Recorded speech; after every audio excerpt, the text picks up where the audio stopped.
Hey, this is Todd. I'm just a regular dude walking the word. Thank you for joining us as we are celebrating Christmas week. We are out here in the shed, and we got the shed a little bit decorated as we're celebrating Christmas. And you know, Jesus was born. He wasn't born in a palace. He was born in a barn, really, with a stable. And so anyway, I thought, what a better place to film this than out in the barn or the shed here. Today I want to talk about the wise men. I'm going to be reading from Matthew chapter 2, verses 1 through 12, and that talks about the wise men.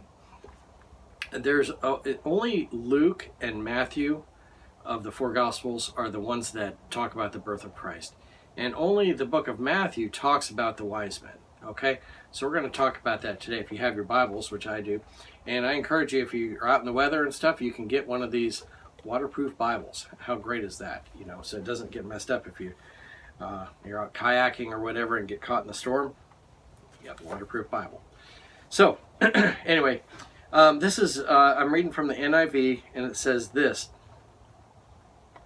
After Jesus was born in Bethlehem in Judea, during the time of King Herod, Magi from the east came to Jerusalem and asked, "Where is the one who has been born King of the Jews? We saw his star when it rose and have come to worship him." Okay, let's talk about several things here. Let's talk about King Herod. King Herod was a wicked king, and he was an Edomite. He wasn't Jewish. He was an Edomite, and he was a conniving, jealous, suspicious man. Okay, he killed relatives because he was suspicious of them. In fact, when he knew he was going to be dying, he had Jewish leaders taken into custody, and he had orders that they be executed the moment that King Herod is killed, because King Herod knew that no one would be weeping for him, but he thought if he has these other guys killed, there'd be weeping, in Jerusalem, because these other guys are dead. So someone would be weeping. King Herod is known really for his building, all the building he did. He built Masada. He did a big renovation on the temple, and he did it really for his own glory to, show how great he was. So that's King Herod. These are the wise men. They came from the east. They came from the Babylon and Persian area. Okay, they weren't kings. Okay, and we don't know their names, but we know there were wise men from the east, and they probably studied astrology. They weren't Jewish, but they knew about the Jewish religion, and so there's a really good chance they were influenced by the prophet Daniel back when he was in Babylon. So anyway, these guys come.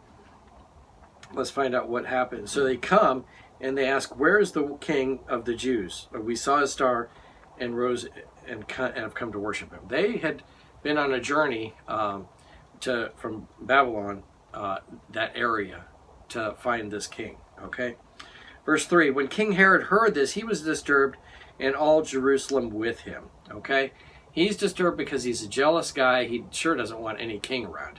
And you're asking, why were the people disturbed? Well, the people, they were used to King Herod, and everything was peaceful, everything was calm at this point.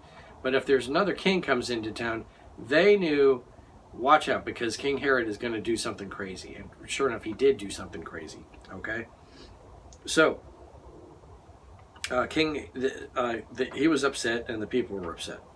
Verse 4: When he called together all the people's chief priests and teachers of the law, he asked them where the Messiah was to be born. "In Bethlehem in Judea," they replied, "for this is what the prophet has written." And then verse 6, it is the actual prophecy of Micah 5:2. "But you, Bethlehem, in the land of Judah, are by no means least among the rulers of Judah. For out of you will come a ruler who will be shepherd of my people." I want you to notice several things here. When King Herod asks the chief priests and the teachers of the law where the king was to be born, where this new Messiah was to be born, they didn't have to do research for 30 days to find out. they knew immediately. They said, he's going to be born in Bethlehem. There was no doubt about it.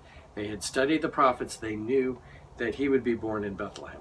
So they knew, okay? But I want you to also notice one thing. They didn't act on it. They knew he was born in Bethlehem. When the wise men came, they heard he was in Bethlehem, and they went to Bethlehem, which is about 6 or 7 miles away from Jerusalem, okay? The Jewish leaders, they stayed there. They're like, oh, gee, I wonder where the Messiah is going to be born. They didn't listen to the wise men and say, man, we saw the star. We came from Babylon, that area, to come and see the king. The Jewish leaders didn't act. They took that knowledge they had and sat on it. They didn't act. But these wise men, they did act, okay? Verse 7, then Herod called the Magi secretly and found out from them the exact time the star had appeared. He sent them to Bethlehem and said, go and search carefully for the child. As soon as you find him, report to me, so that I too may go and worship him. Herod is a lying cheat, okay, and a conniver. And he is like making best friends out of these wise men, saying, oh yeah, you go and find out where he is, then I want to worship him too. Baloney. He's not going to, he only wants to destroy this new king, all right? He doesn't want to be threatened by that. So, this is a good example of someone who's a liar and a cheat. And so, let's keep reading here. Verse 9, after they had heard the king, they went on their way, and the star, where they had seen it, rose and went ahead of them until it stopped over the place where the child was. While they saw the star, when they saw the star, they were overjoyed. Okay, notice it says the star went over to the place where the child was. It doesn't say it was over. The star was over the stable. It wasn't over the manger. This was quite a while after the whole manger scene. So if you have in your nativity, you have the whole nativity set up, and you have the wise men sitting there. That's wrong, because the wise men didn't come till way later, when Jesus could have been possibly 1 or 2 years old, okay? So this was much later. They were living in a dwelling there in Bethlehem at that time, okay?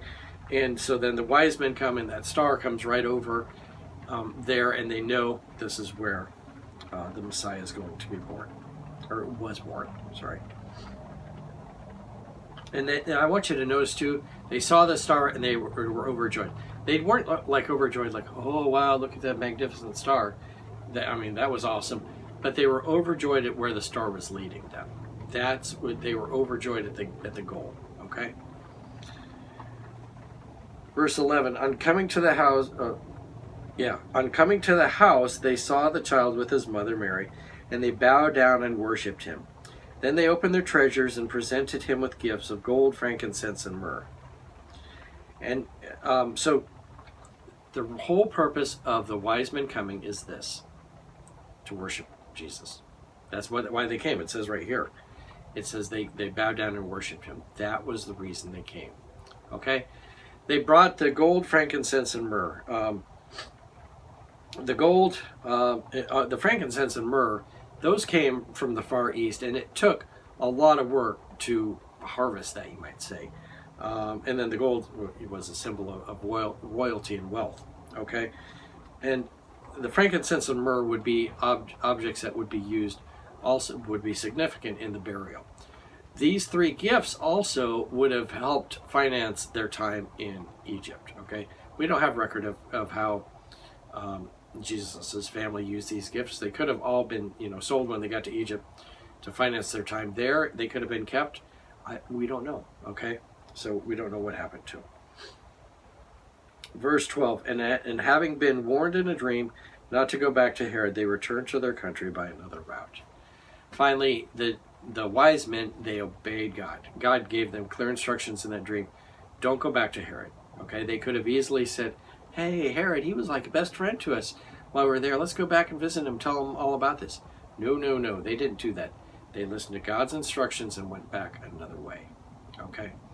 The bottom line is this, when we read through this story, is what I want you to see about the wise men is They came to worship God. Okay? They didn't come for any other reason. Okay? They came to worship God. So in the same way, we need to be the same way. Doing whatever we can to worship God. Because that's what God created us for, to be worshipers. Okay? You're going to worship something. All right? You're going to worship.